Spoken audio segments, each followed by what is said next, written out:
Hi, my name is PersonSuit, and this is my Silent Hill 2 80% submission for GDQ. We're going to be running the PC version of Silent Hill 2, vanilla of course, unmodded, and going to be going through it from A to B. The ending itself could end up being a couple endings how it goes. Sometimes it's the Leave, sometimes it's Maria, are usually the two that it goes through, but it could land up on any of those. I will be talking through the run as it goes through, trying to touch on everything I'm doing as I'm doing it, and I will also make mention of spots in there where I feel that should this run get accepted for GDQ would be a good point for donation announcements that could be read off by the announcer. I will also be submitting this in conjunction in another submission with the dog percent run that I feel could be done as a donation incentive, being that picking up the item for dog percent to trigger the dog ending, which is a fan favorite with Silent Hill 2 fans, only takes an extra 10 seconds in the run. It would be a cool donation incentive for if we hit a certain value, it could then be gone to the dog ending instead of the normal ending. So just throwing that out there too. But we're going to get started on the run here. And let's get going. So right off here, right at the bat, getting James out of this bathroom quick, we're going to be running up to this car here, right up to the passenger side door, hitting the action button to see there's nothing on the seat, but at the same time, we're going to start spamming the quick save button. Now, what that did in that whole minute right there, moment right there, is while we went up to the side of that door and got the message that there was nothing on that seat, as soon as we start hitting quick save, which is exclusive to the PC version of Silent Hill 2, only the PC version can do quick save, it actually caused that text, as you saw, to freeze on the screen. Now, what this does for us in the game is a couple different things. So with that text being stuck on the screen there, it actually prevents certain things from loading into the game. When we went and ran down those stairs immediately after touching the car, usually those stairs would not let us go down. There would be an invisible barrier right there. Because we had that text stuck on the screen, the game was not able to load the invisible barrier and did not prevent us from going down there. It tries to prevent us from going down there because there's actually a map on the driver's side of that car, on the driver's seat, that it wants you to pick up. But we don't need the map. We know where we're going, and not having the map actually allows us to do some further game save exploits later on, and it all ends up working out pretty nicely.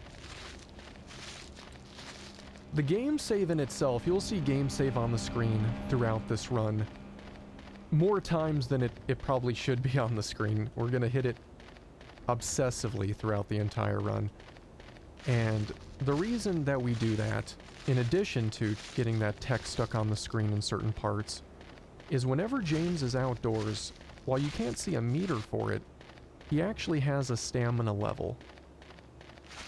You would run normal speed like he is now, and then would normally progressively run a little bit slower and slower until he's more at like a fast walk rather than this running.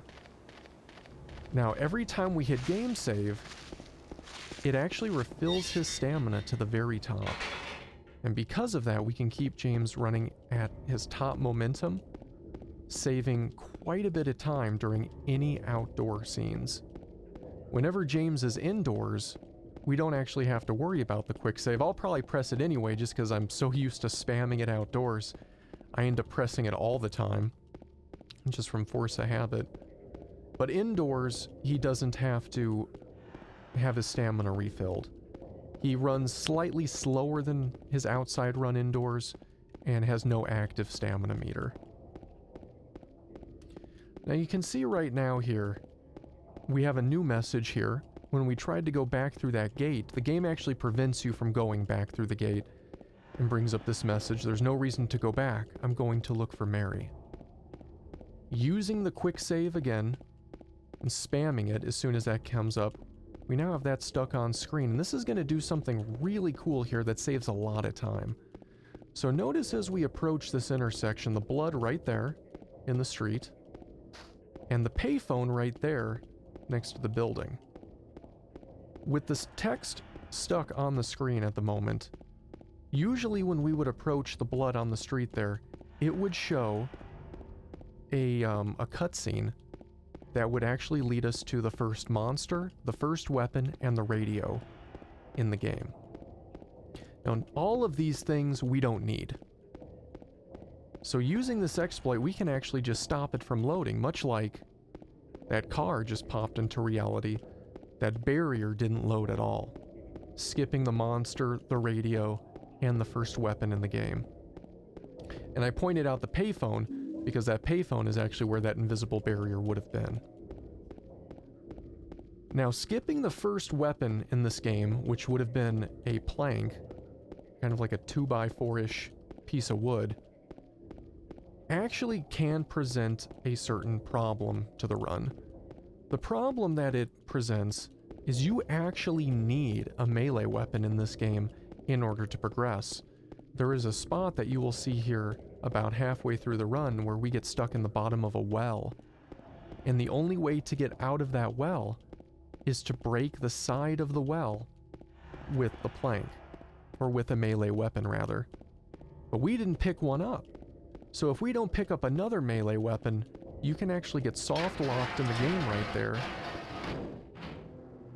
and have to reset the entire run. Fortunately for us, there is another melee weapon that will be on the way to our destination here later on, making it very easy to have one ready for when we get to the well. And it is literally on the way. It's like a couple steps out of the normal path that we would have to go if we didn't pick it up. And in the whole skipping of the first melee weapon and the monster and the radio ends up saving just a lot of time overall. So right now we just picked up the flashlight, which you need in this game. Unfortunately, you can't not pick up the flashlight, because without it, James will not open certain doors, will not address certain locks, and will not pick up items. So we need this light to pick up that handgun we just picked up, otherwise he wouldn't see it. With the flashlight and the handgun, we can now go ahead and trigger this cutscene here, which we're going to skip immediately, which would have been our first introduction of Laura in the game. And head back down to the second floor, where we actually will use quick save right here to skip James looking around too much as he hears that scream. As we approach this door down here, we're actually going to toggle the walk run button to get Pyramid Head to light up there in the distance in red. The first time you see Pyramid Head in the game is when he is in red at the end of that hallway behind those bars. Funny enough, doing the quick save to skip that scream and him looking around actually kind of bricks the game slightly, in the sense that Pyramid Head just doesn't load. Luckily, tapping the walk run button shakes the game loose and causes things to load normally. And we need him to load there, because without him loading, we can't actually open the door. Not that necessarily those two are tied together, but you know you can't open the door until he's loaded. He pops into reality as soon as the game kind of unbreaks itself. So right now, we have the clock key. This is still, to this day, the single biggest reset point in any Silent Hill 2 speedrun. The solution is always the same, but the key, or the starting point rather, can be anything. We actually happen to get amazing clock right here. Super close to the solution of 910 that it always is. So that was really, really nice. The clock can be as bad as being about 309, I think is the absolute worst for the clock.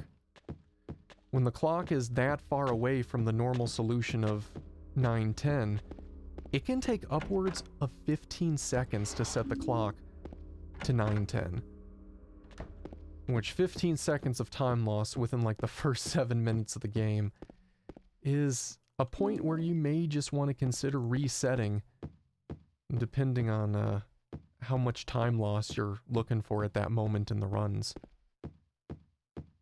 But we got that. We're set, and we're heading back down to the first floor to pick up our juice drink. Alright, while we go ahead and pick up this juice drink, be a good spot for donations here. And we don't have any at the moment, obviously, so we're just going to continue pick up this juice drink right here and head on out. So now that we have the juice drink, and we're going to head back on out to the front of the building here. As we exit the building, we're actually outside. The front of the apartments here actually classifies as still being outside, while you will see in a minute the courtyard doesn't. And when you're outside, you still have to hit quick save at least a couple times out there to make sure James is running at full momentum. Alright, we're going to turn in here. We're going to drop the juice down the garbage chute. Free up the coin that's in that garbage chute. And get ready to finish up the first half of the apartments because we are almost done. Alright, so let's go ahead and round the corner here, dig in the trash.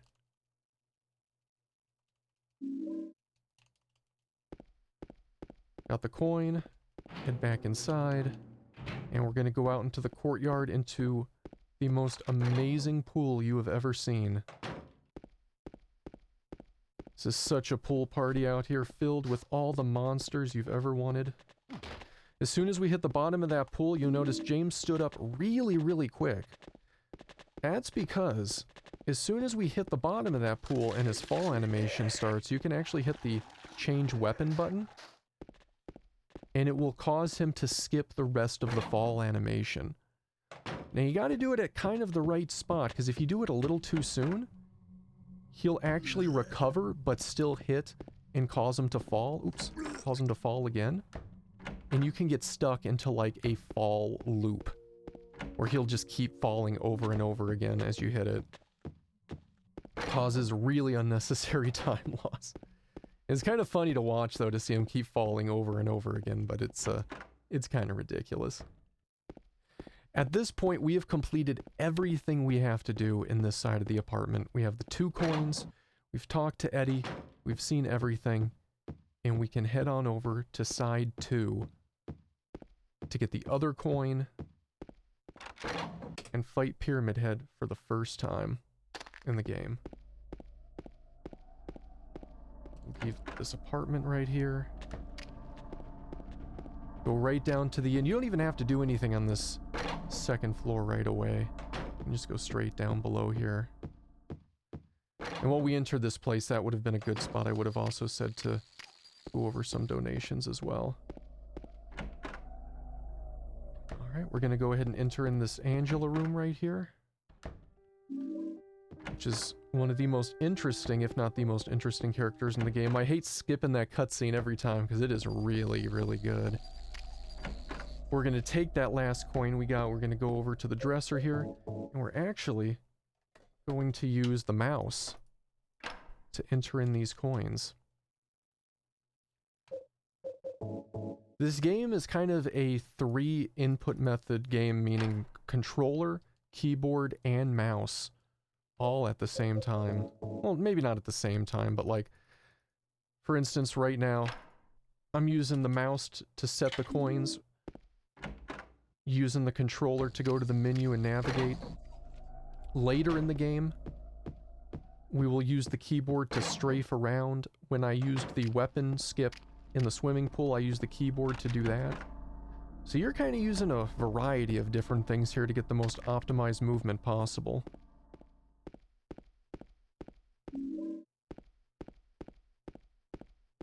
Alright, we're going to enter here into this multi-angle room. And that room has so many quick turns in it, it is kind of crazy. And let's say hi to Pyramid Head right now. 5 quick shots.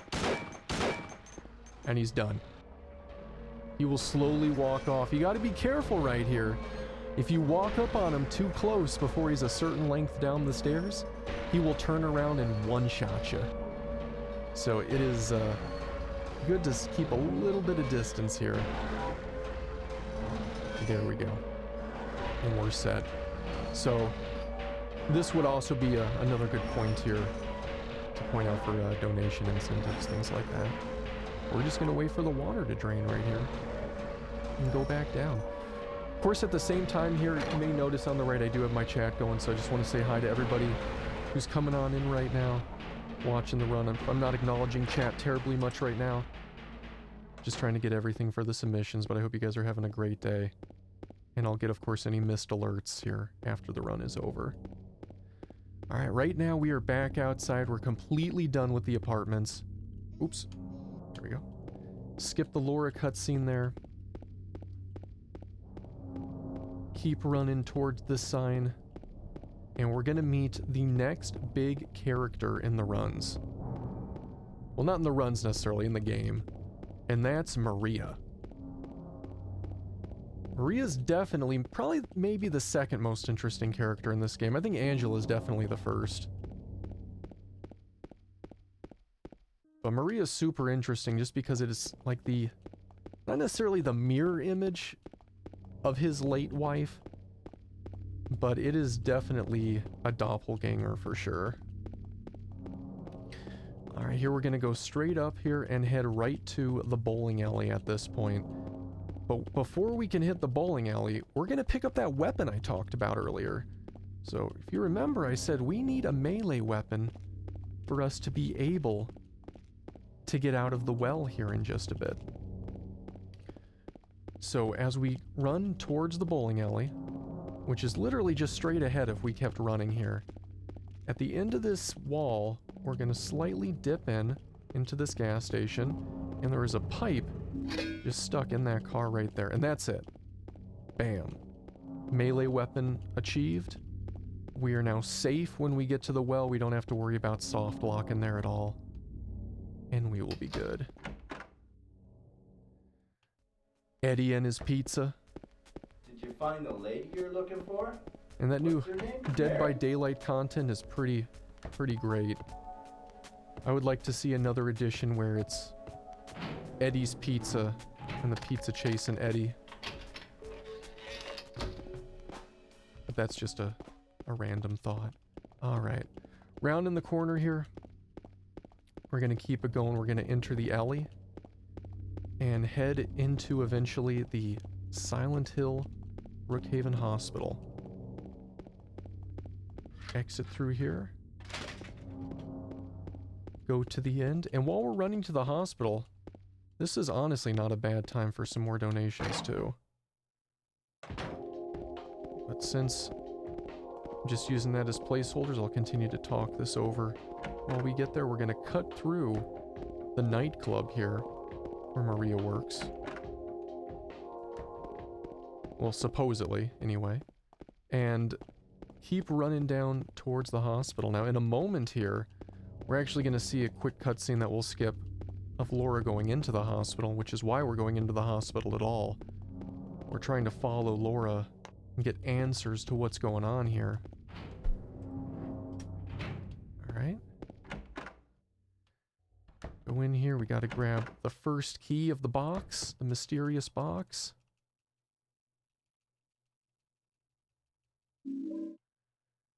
Alright, exit.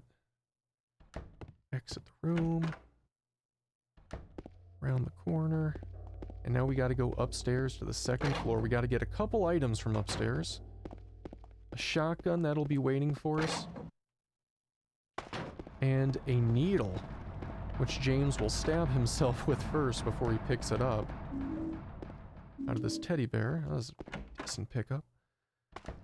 And now that we got that, we're gonna head here out the door. Now coming up here, after we pick up this item, we're gonna be going into another door on our way back out, where we're gonna see a first code of 2 codes that we will need. This is something that I will actually ask chat to participate in with during the run to help me remember this code.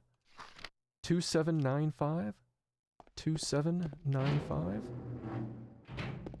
2795? Try to ingrain that in 2795 into my memory. See chat helping out. Thank you guys so much. I really appreciate that. Chat is the best. We're gonna key this in here. 7335. Go through the door. I'm gonna take Maria to her room, where she will stay until the hospital changes, pick up the roof key, and head upstairs. Now when we go up here to the roof, we need to go a little bit far out, not completely to the edge, but just far enough. Probably right there should be good. Go back, hear Pyramid Head moving, and he pushes us off the side of the building where we fall into this area, where we get the second code. 3853, I think. 3853. 3853. That code is honestly a little hard to read sometimes, which makes it really fortunate it's on a turner for the lock. Because if you're unsure about a number, you can just spin it really quick and get it. So let's see. Is it 3853? 3853. It is. And 2795. There we go. Got it. We're in the box. We're going to take the hair. Now this is the most amazing hair you have ever seen. As a person with long hair, you know that sometimes, unfortunately, it just gets stuck in the... Oh, and the drain overshot the drain a little bit there. But this hair is going to allow us to actually pull a key out of the drain. What kind of hair actually does that? Magical hair. We're going to use the mouse to hit number 1 there. And it should actually stay in the same spot unless I've bumped my mouse again. So when we go to do that again, we can just hold up on the joystick to trigger that. Okay, we found Laura. She's going to direct us into a trap. I don't think she knew it was a trap, but James is not happy. Okay, where's the last one? Here it is. Gotta wait for him to look up. There we go. Room is cleared. And now we are in the other hospital. It's the same hospital. Ooh, the mouse did move. Yet slightly different. Everything is a bit more, rustic. A bit more tetanusy might be the best way to put it. But we're gonna take some items here. We got a battery, which we actually don't need, but it makes us pick it up anyway. And a key. We're gonna head back down, or up rather, to the 3rd floor. Because with the hospital now in the other side, some of the doors are now locked that weren't before, so we actually have to go up to go down. So we have to go up to 3 in order to go to the basement. Because Maria is now hiding in the basement, when she was once in that room before. Oops, there we go. Let's move this bookcase. Oop. Now, I don't know if you guys saw that menu right there. That is something that is terrifying during speedruns in this game.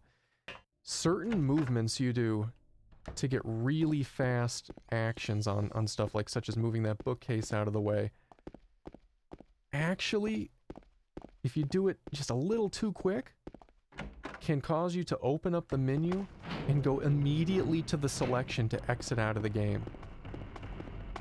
And there is nothing more disheartening in these runs when you accidentally quit to the main menu in a run. It just kills the run. There's no going back to it. It's over. And what you saw there was one of those things, but I've gotten really good at catching it. I've actually taken down the speed, and there's 2 times that can possibly happen. And I'll take down the speed a little bit, so if it goes there, I actually don't end up exiting out anymore. Oh! And these nurses are on us. Alright, going back up to 3. We're going to use the 2 the 2 rings we just picked up to put them on this 3D lock of a door. I don't know if you can make it out, but there are 2 hands on this door. Right there, we're going to put a ring on each hand, and that unlocks it. Super cool puzzle in the game. Go down these stairs, and we're going to run from Pyramid Head And this will be the last time we see Maria for a little bit. So we run down this maze. Turn the corners quickly. There we go. There we go. Now, as soon as we get to the end of the hallway here, you guys won't see it, of course, because we're skipping the cutscenes, but usually Maria doesn't make it to the elevator in time and has an unfortunate demise. Which is where that somber music is coming from. Now this is interesting here, because we don't actually have a map. If you remember at the start of the run, we didn't pick up the map. We skipped it. It's still sitting on the driver's side of that car. So what is he marking? Pretty much the game expects you to have the map, and this is just preloaded cutscene, but it's still kind of funny if you think about it. Alright, so we are now 100% done with Brookhaven Hospital. It is over, and we are now going to head into a couple things here. We're actually heading back to the very start. Well, almost the very start of the game. We're heading back to the first side of Silent Hill, where we actually did that first skip with the, you remember the blood on the pavement where I pointed out the telephone? We're actually going to be passing over that same spot.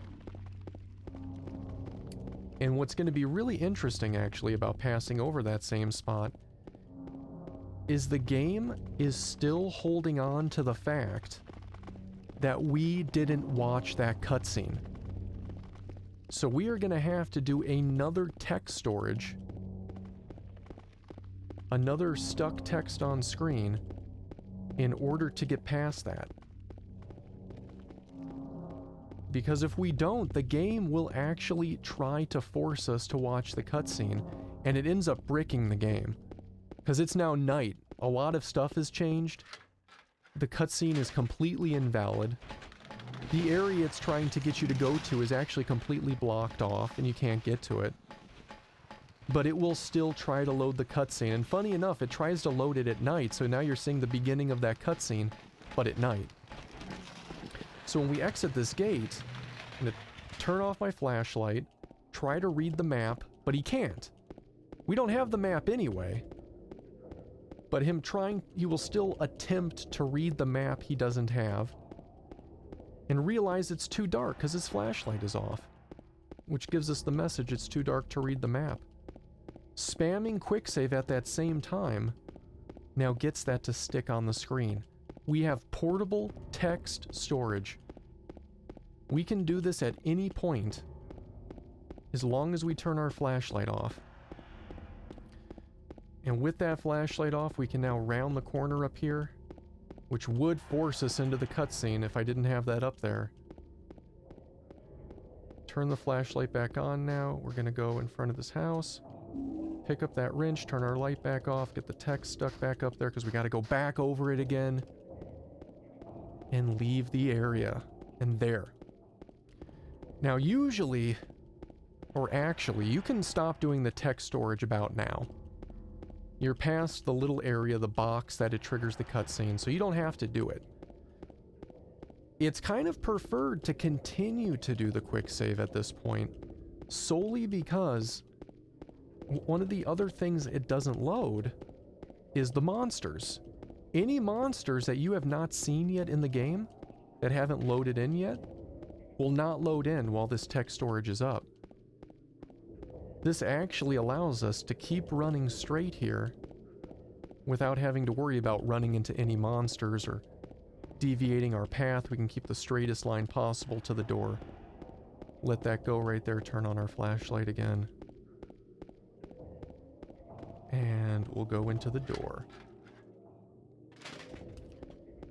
Alright, so coming up here as a side note, I'm going to be picking up the dog key, even though this is not the run for the dog, for pointing out the donation incentive that I'm including with this run. It will take approximately 10 additional seconds for me to pick it up, and if the donation incentive gets declined, it's not something that you guys wanted to do for the event, I would just skip this little extra movement. I'm doing it right now as soon as I left that motel. Going over here. Already got it. It's done. And now I'm back on track. It's just that 10 seconds right there from leaving the edge of the motel, running over, picking it up. Now I'm picking it up, of course, because if we do the incentive, this now means up until we watch the videotape at the very end of the run, it could be either the dog ending or the normal ending. So whatever the donation incentive has, it could go either way. And that's why I'm doing it right here. Anyway, so we got the key from underneath that statue.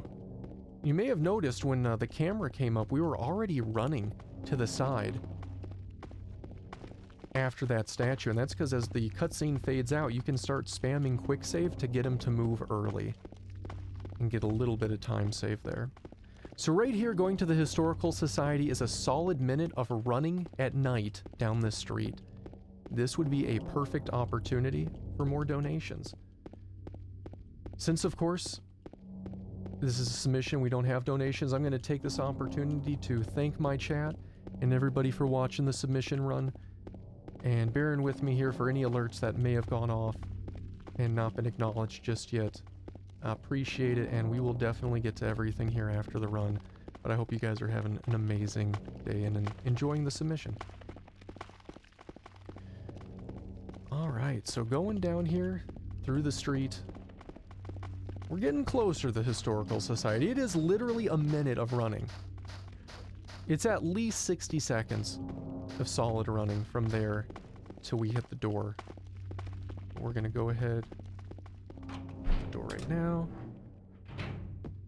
We're gonna go down over here and enter what is one of the coolest optical illusions in the game. So everybody watching, close your eyes for just a couple seconds. Forget what direction you saw James running, and now open your eyes. Is he running down? Blink your eyes a couple times. Is he running down? Is he running up?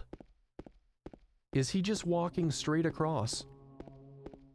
This little area was designed in such a cool way that you can easily forget what direction James is running, which is actually down. He is running down. And not realize which direction he's running.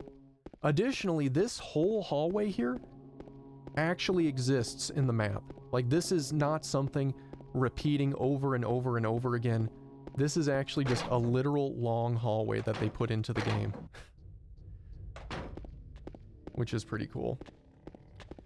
So you guys remember that well we talked about? Well, well, well. We're in it. Gonna go right over here. Gonna bash the wall in that one spot. Get that door. We're gonna do the gun load right there again to get him to stand up really quick, and we're out of the well. If we didn't have that melee weapon, we would have been stuck in there forever.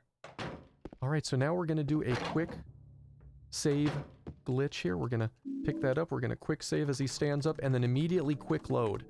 Now watch the key reappear on the ground, because we're loading it right after he picked it up. This actually causes the key to duplicate.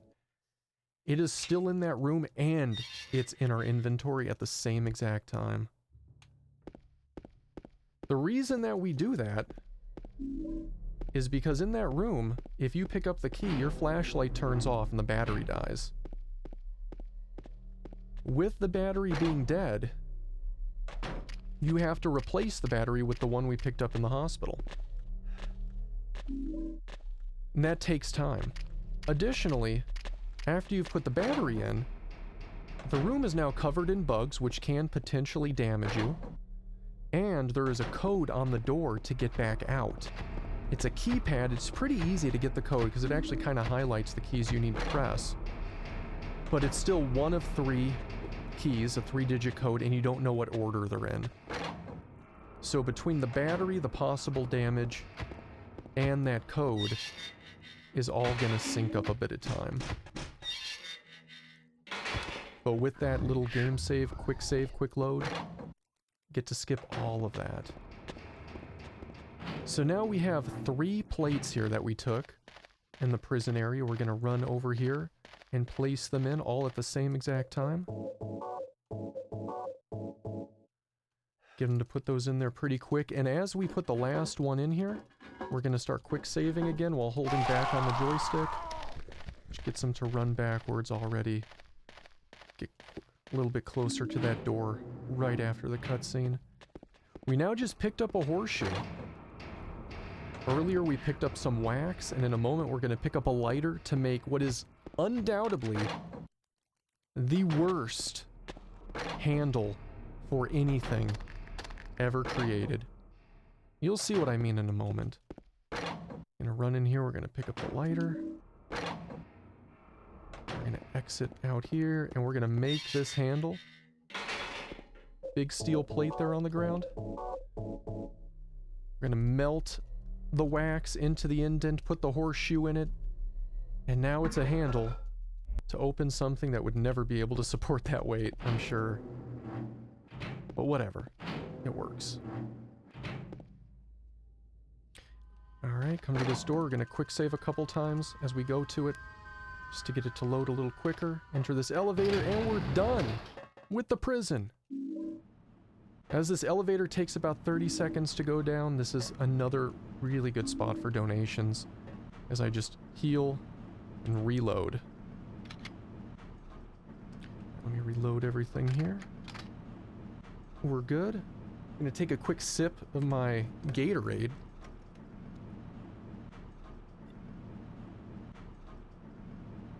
This is a perfect time with 30 seconds to rehydrate. Gotta stay hydrated. Alright, so as soon as we come out of this elevator, we're going to be entering the Labyrinth. It is a maze of tunnels down here that, until you know the proper direction to go, and you've done this a few times, it is really easy to get lost in this. I remember when I first started playing this game, I would get lost in this labyrinth often, for a while. So we're going to go over here, go through the door, and now we're going to go to our right here and go into an interesting little puzzle room. Now, down here, run past that guy, go up the stairs, and we're going to be in a cube room, and you'll see what I mean by that. So we're going to go around here. Ooh, come on, James. There you go. We're going to turn this thing around. This actually rotates the entire room that we just walked through. Rotates it around completely. And funny enough, it actually does it in real time. Somebody that actually checked the game and looked outside of the normal viewing angles using, I forget which tool they used to do that, but notice that the room actually moves as you move that cube, which I thought was pretty interesting. Those pliers that we just picked up as we were leaving that room is one of the worst hitboxes in the entire game, which is why you kind of saw me hug the wall there as we were exiting that area. Those pliers are right in the middle of the hitbox to go down the ladder, or at least within that same hitbox. So if you're a little to the right of the pliers, you will go down that ladder. If you're a little to the left of the pliers, you will go down that ladder. You have to hit it like right on. And it's definitely an area of frustration if you go down there without picking up the pliers. It's just extra time lost. Alright. So coming up here in just a moment, we're going to be doing something known as the Blind Arsonist. There are going to be 6 people hung for various crimes that they've committed. The only person that we care about in this puzzle is the Arsonist. Now, the Blind Arsonist means we're going to enter the room and we're going to pick the first noose automatically and hope that it's the right one. If it is the right one, it's a huge time save. If it's the wrong one, well, then you've lost about 25 seconds worth of time, because you got to go back and pull the right one. Oops. So there, we pulled the first noose. I'm going to exit the room here. I'm going to go down and hope that it was the right one. No! Okay, we didn't get it. Murder, kidnapping, arson. Okay, is in the corner. It was in the corner. If you're going for really good times in a speed run, it is absolutely worth it to do this blind arsonist. It's just, unfortunately, as you can see, we're about 38 minutes into the run. And to do something like that that can be so devastating to a run at the 38-minute mark, whew. And it definitely gets your palms sweaty a little bit while you do it. And then if you miss it, it's like, oh. Is it bad enough to where you gotta reset? Maybe. Probably. But that's okay. So now we're continuing down, and we're gonna see Maria. Not for the last time. You actually see her one more time, but this is another instance where James has to deal with a passing of Maria. Now we're skipping it so you don't get to see it, but unfortunately James walks into that room and Maria is not quite as alive as she was when he saw her just moments ago. Alright, so we're going up the ladder here. We're gonna go drop down this open grave. And down here, we are actually nearing the next boss fight of the game. So this is going to be Eddie's encounter. Eddie has lost it at this point. And we have to, well, we have to deal with that. So at the end of this bloody hallway, we're going to open the door. Going to pick up, fire a single shot. Eddie freaks out, runs into the next room. Switch the shotgun as we go through the door. Skip the cutscene, run up to him, fire the shotgun, and it's over! It's over already. Done. At this point after the Eddie fight, we have some rowing to do. So we're going to go down here to this rowboat. This rowboat takes about, I want to say 50 seconds if I'm not mistaken to row. Gotta do 2 rows to the side. And then start rowing forward, and that should line you up pretty well with the lighthouse, because that's where we're going. And at this point here, this would of course be another great area for some donations.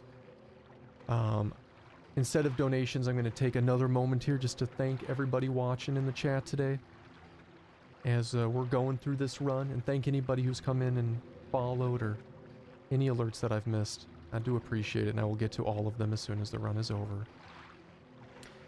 So at this point here, we're heading to this lighthouse. The lighthouse signifies the last area of the game, which is the hotel. Is the place that James and Maria spent one of their vacation days. Excuse me, James and Maria, James and Mary, the actual person. And we're gonna go up here and grab the first of 3 music boxes that we will need to complete a puzzle. Now, grabbing this music box as we head inside, we're actually going to be doing a really interesting skip in this game. It's my favorite skip or glitch, or however you'd like to phrase it, in the entire game here. And we'll be doing it in just a moment as we look to see who played that piano. Who was that? It was no one. Oh, it was Laura. Alright. We're going to leave this door. We're going to turn off our flashlight. We're going to go down these stairs. We're going to do the portable quick storage here, tech storage. We're going to run up back behind the stairs and try to walk on the... Oh, okay. Try to walk on the edge of the stairs. That was unfortunate. There we go. That's perfect. That's what we want to see. So we're going to go through here along the edge. Turn our flashlight back on, which actually looks darker for some reason, but it does mean the flashlight is back on. See a glimpse of the Eddie fight for whatever reason. And run over here. Now this saves a nice bit of time. What we have just skipped, usually in the hotel, you have to find a key for the elevator room. You then have to go into the elevator room and deposit all the items before it will actually let you get onto the elevator. You can't be holding anything except for, I believe it's Mary's photo and Mary's letter, if I'm remembering correctly. Everything else has to be deposited. Once you go down the elevator, which is to our left, right, at the other end of where we just turned, we got to pick up all the items that we're picking up right now. We can't go back up the elevator, so we're going to go back down here, and then once we're done with this area, you would have to then return to the second floor to pick up all your items again. From what I've heard, it's not a full minute of time save. It's, I think, around 50-ish seconds if you got a really good route there. Really good timings, but it is enough to where you would want to do it every time, because it saves a lot of time. But here we're going to dip into some of freshly canned light bulbs, just like Grandma used to make. No preservatives. Doesn't get any better than that. Turn the corner here, put this light bulb in, exit the room. We're going to go down here, we're going to pick up some can of thinner, paint thinner. Run past this monster and head upstairs. Now we're going to use the thinner to get the briefcase code that we will come across in just a moment here, but before we do that, we got to use our fish key and get the key for the room we're going to go into. We're going to use that key, we're going to open this briefcase. We're going to take the key in the briefcase and start quick saving as that goes out, so we can get a head start out of the room. Perfect. Gonna go down here. We're gonna hug the right side of the wall because the monster... Oop. James, there you go. Monster, you can push them aside if you hug the right side of that wall, which in some difficulty settings, those monsters move really quickly. But as long as you're hugging the right side, they won't attack you. So the code is missed. Let's use our mouse again to get missed.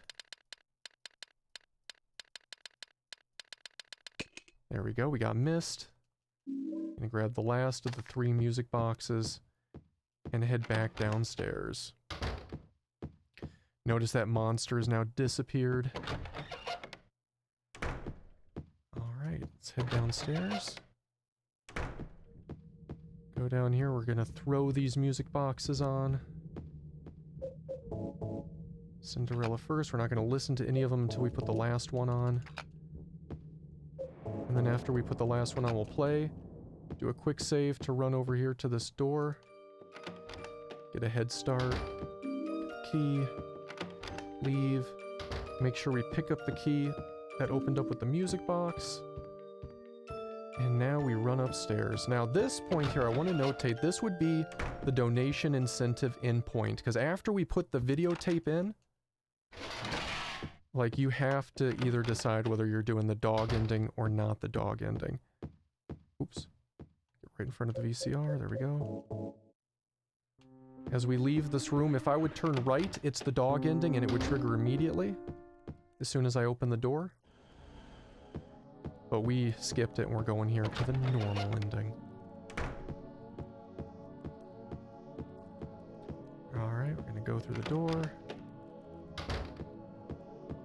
See, the whole hotel is now super dingy. You wonder what that quick turn was about right there. Sometimes during the run, you're holding the joystick in the reverse direction. It would seem logical for him to run.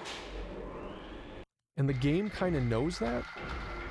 So you can move the joystick slightly, ever so slightly in a direction to direct him while you're moving it in the wrong way when you leave a door.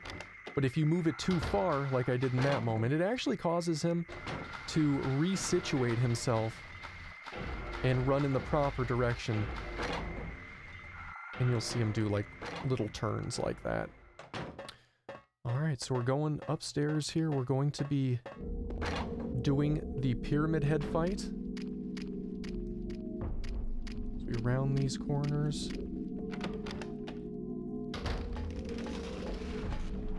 Monsters under there. Sometimes they get you. Usually they don't, but every once in a while they'll get you. Go through this door. Should be 3 shots. 1, 2. It was only 2? Really? What? Don't shoot, James. There you go. 2 shots. Pick it up. There you go. I'm surprised right now. Honestly surprised. Well, we're gonna roll with it. Either way, that's a good thing. if not a surprising thing, but sure. And put these eggs in here. Doesn't matter which order you put the eggs in, which color, doesn't matter. Just put them in there. We're going to go through here.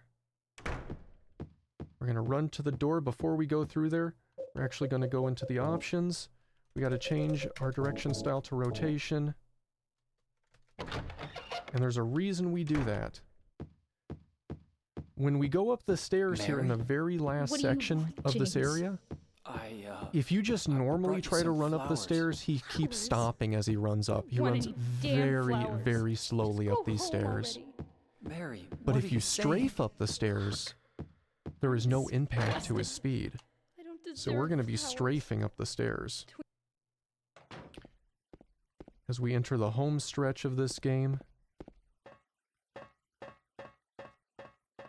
Keep that momentum. You can see he just... Only the turns does he maybe lose some of the momentum on.